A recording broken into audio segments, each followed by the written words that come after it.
Hello guys. Yesterday was UPSC Prelims 2026 paper, and most of you would have followed that it was probably one of the most toughest and more appropriately one of the most random paper UPSC has ever asked. I have given this exams 5 times and have cleared it thrice. Last year my score was 125 plus. But when I look at this paper, I am like, what is the difference between a person who has studied for it and who has not? Because you have practically eliminated all the edges that a sincere student gets from studying the pattern or the static stuff or even the current affair news. Everything was asked in such a way that all the study was rendered meaningless. Now, in such a situation, I can post a 15-20 minute rant. But what I would suggest is those who have given this paper yesterday, this video is not for you. You take rest, you decompress, and try to think what you have to do a little later. Give yourself 2 3 days. You will be able to come up with better decisions. This video is mostly for those who are preparing for UPSC and who saw yesterday's paper.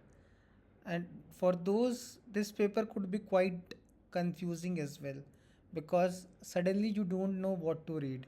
Does it even make sense to keep reading Lakshmikant or Spectrum or any other static source that we usually follow? This video is for them, and we'll try and discuss what is the way forward, because in face of randomness, a lot of times what happens is we abandon all the principles we have followed till now, and that becomes the cause of our downfall. So it's important to just take a step back and try to remember that the basics are the thing that you have to rely on. The paper may become random, and we will obviously modify our strategy a bit, but it's not like we'll have to stop reading everything that we were reading right now. So I have been tracking UPSC papers since 2020 because that was when I gave my first attempt. And what I have seen is UPSC exam pattern is very cyclic in nature. Usually what happens is either UPSC comes up with a new pattern, follows it for 2 3 years and then changes it, or it introduces a new pattern, let it go till for 1 year and maybe peak in the second year and then it just vanishes. For example, that pattern of having only one, only two, only three, that sort of a question. In 2022, there were 8 such questions. In 23, that number jumped up to 48, and now we are seeing less and less of those types of questions. Even in difficulty level wise, 2020 was a very shocking paper because it was much tougher as compared to previous years. 2021 2 followed that trend to an extent. The sections which had greater weightage kept on having the same weightage. For example, geography's weightage was kept on decreasing, and agriculture and environment, those sorts of things were at the forefront. But suddenly by 23 and later on, geography saw a resurgence. This year, AMAC saw a resurgence. So in that case, it becomes very important to be very holistic in our coverage because you never know. So I am not here to tell you that this is the pattern that is happening and you can just follow it. The thing I want to make you understand is that it's a very cyclic pattern. So you cannot rely on something that since it has happened previous year, will happen the next year. And at the end of the day, this exam is all about creating certain edges where you will be better placed than an average sincere students. So on paper, this competition may be between 10 lakh people, but on average, there is maximum 30 to 40,000 people who have studied seriously and are actually in with a chance. So among these people, you have to create your edge to get it into the 10,000 below spectrum. So that's what your aim should be always. That where can I get that edge? Now, yesterday's paper makes it very difficult to get that edge because even if you have followed current affairs religiously, you are still not able to answer the questions because they have gone into a much greater depth. So, what to do in that case? So, first of all, what I'll tell you is don't stop reading the basic book. So, for every subject that there is one guidebook, you for sure follow it. It is without doubt still the best strategy. A, because it will allow you to score answers in certain questions. But more importantly, you need to have the intuition of a subject before being able to mark answers with intelligent guessing. I'll give you an example. In 2020, I just left environment everything because I didn't have time. It was my first attempt. I just read Shankar IAS book, but that was not very comprehensive, and even that had a very cursory reading. So what happened was I had no intuition about the questions. In later 2021, I had built a much better intuition. So even questions which seemed random at first, I could create certain connections. For example, if a certain animal is like this, it shouldn't function like that. Those sorts of cross connections you can only make when you are more comfortable with the subject by reading its basic, and secondly you have studied the PYQs in depth, because you will then understand how UPSC creates wrong options. Again, I am not advertising any guest mastergiry.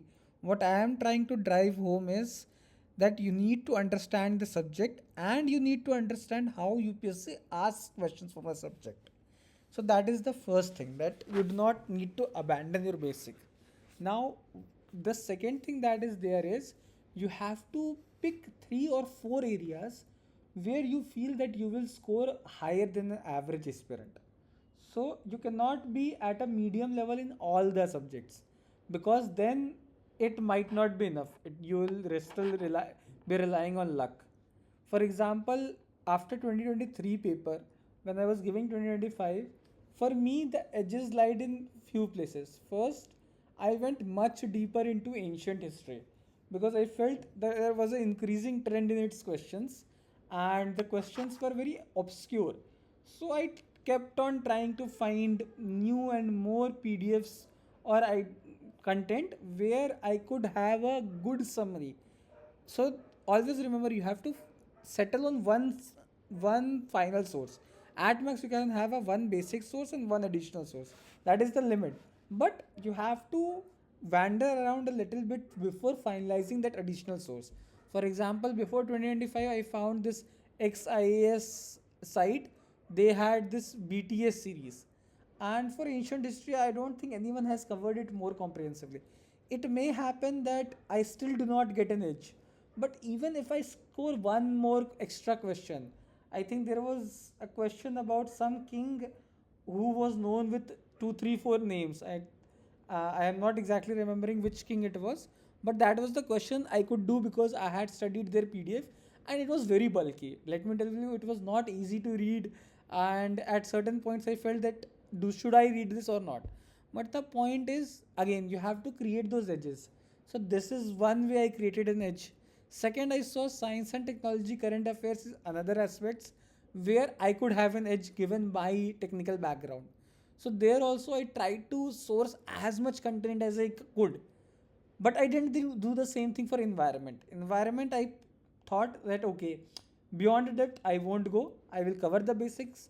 I will cover the national park, wildlife sanctuaries, whatever is my in basic set. And even a basic land benchmark is very high when it comes to UPSC. But once you get to that benchmark, you can stop for environment. You do not need to chase every current affair. But that was for me because I felt that I could create other edges. Like mapping was another edge for me. Geography world mapping I did very in detail with Sudarshan sir's lecture on YouTube. So all these sources I am mentioning are those which I have followed personally. I don't have any tie-ups with any of these people. So, but again, that the point is that these are the edges that you have to create yourself to create the distance between an average hardworking aspirant and you. Now, those edges will become even more obscure, and that's where we have to, at the same time, expand and limit ourselves. That is, you pick those areas and then you go in extreme depth of those areas. Because if you think, okay, every subject is covered to a certain level, that's good. Beyond that, if I am deciding that these three areas will be my, let's say, science and technology, ancient history, and geography, will give me the edge and allow me to clear the exam, then you have to be very brutal with yourself in these areas. You cannot leave anything. Whatever you are reading, read it in depth, revise it multiple times, but be prepared to go the extra mile. In 2020, when I gave the paper first time, I thought, who will remember the national parks, all the national parks? But when I gave the exam, I realized, okay, you will have to find the edge somewhere. And there are certain fields which is it's even more difficult. For example, IR, the level they have gone to, I don't think it's practically feasible to be knowing of those many new organizations and every organization coming up with its own initiative. But AMAC is one thing which is static, so there is a limit to which they can search, and till whatever limit they are willing to go, you'll have to be willing to go if you think this is where you are going to create edge. If you feel you can find a source for environment or IR or organizations and you are willing to put in your sweat there, do it there. It's no problem. But find those areas where you will just be merciless and just cover each and every point of it. From now on, I am also thinking that we do a daily current affairs session, because the thing is, the current affairs have also started to come in such detail that it has become very difficult to remember all those facts by reading the compilation at the end. So a better practice, I feel, earlier I did not used to follow this, but now I feel that since whatever news you know, if you do not know it in depth, for example, that black box stuff that was asked in UPSC this year, they are they are asking in such depth that you must have read 3 4 articles for that news piece, then maybe you will just get the answer. So that's why daily article reading has a repetitive nature, but maybe that will allow us to absorb enough information to be able to counter this process. Now, again, I can very easily say that this is very unfair, it should not be done, do some protest or blah blah. But the thing of the matter is, you can either choose to give up on this exam, or if you are choosing to stay, stay with the reality of the situation. That practically speaking, it's very unlikely that anything will change just because you are saying it. UPSC may very well give a very genuine, proper paper in next year. It may give even a more random paper. That's in their hands, not really in our hands. The only two things in our hands are choosing whether we want to stay in this cycle, and then finding the optimum strategy that gives us the maximum chance of clearing this exam. So that is what I have tried to help you in this video. If you have any more questions, do mention in the comments, and I will love to respond to you guys. And yeah, hopefully see you again with our new initiatives. Thanks for joining in.